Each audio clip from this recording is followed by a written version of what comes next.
Milestone school and কলেজের একটি ভবনে বিধ্বস্ত হয়েছে। এ ঘটনায় এখনও নিখোঁজ রয়েছে বিমানটির পাইলট। এটি খোলা মাঠে বা খেতে খামারে বিধ্বস্ত হলে সর্বোচ্চ 2 থেকে 4 জন হতাহত হতো, কিন্তু ঘটে গেছে লোমহর্ষক ঘটনা। স্কুল মাত্রই শেষ হয়েছিল, কিন্তু তখনও সবাই বের হয়নি। অনেকে আবার কোচিং এর ক্লাস শুরু করেছিল। ঠিক এই সময় ওই ক্লাসরুমের উপর আছড়ে পড়ে বিমানটি। সোমবার দুপুর 1:30টার কিছু সময় পরই মাইলস্টোন স্কুল অ্যান্ড কলেজের একটি ভবনে বিধ্বস্ত হয় বিমানটি। এ বিষয়ে মাইলস্টোন কলেজের হিসাব বিজ্ঞান বিভাগের সহকারী অধ্যাপক সবুজ মিয়া বলেন, স্কুলের দোতলা ভবনের প্রবেশ মুখে বিমানটি বিধ্বস্ত হয়।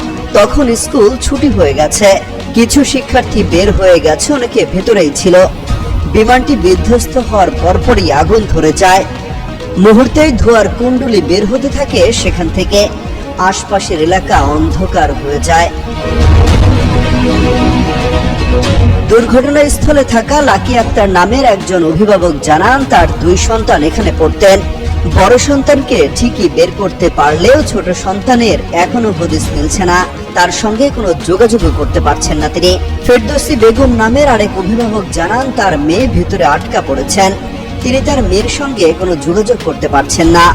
ঘটনাস্থল থেকে ফেসবুকে প্রত্যক্ষদর্শীদের পোস্ট করা ভিডিওতে দেখা যায়, ভবন থেকে পুরা শরীর নিয়ে দৌড়ে বের হচ্ছেন একের পর এক দগ্ধ শিক্ষার্থী।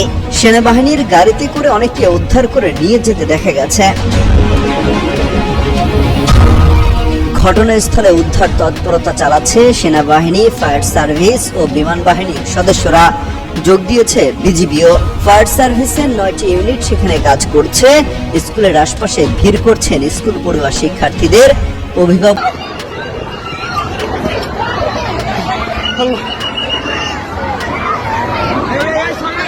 বিমানটা পরে এখানকার লোক কেউ জানে না, যদিও গেটের মধ্যে আমি একটু দূরে ছিলাম, ওখান থেকে কিন্তু এই উত্তর মুখে কিন্তু আমি কিন্তু এটা সিগারেট খাইতেছি।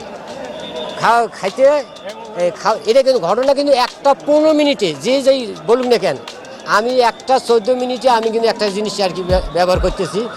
এর মধ্যে আর কি এই 15 মিনিটের মধ্যে 1টা 15 মধ্যে শুধু দেখলাম যে এই দিক থাকিয়ে এই দিক থেকে কোনো রাস্তা কিন্তু নাই, এই দিক থাকিয়ে আসি ডাইরেক্ট হানা হচ্ছে, ইঞ্জিনের কোনো সাউন্ড নেই, একদম বাস্তব আওয়াজ নেই, কোনো আওয়াজ নেই, খালি স্যাঁতস্যাঁতি একটা আওয়াজ ছিল।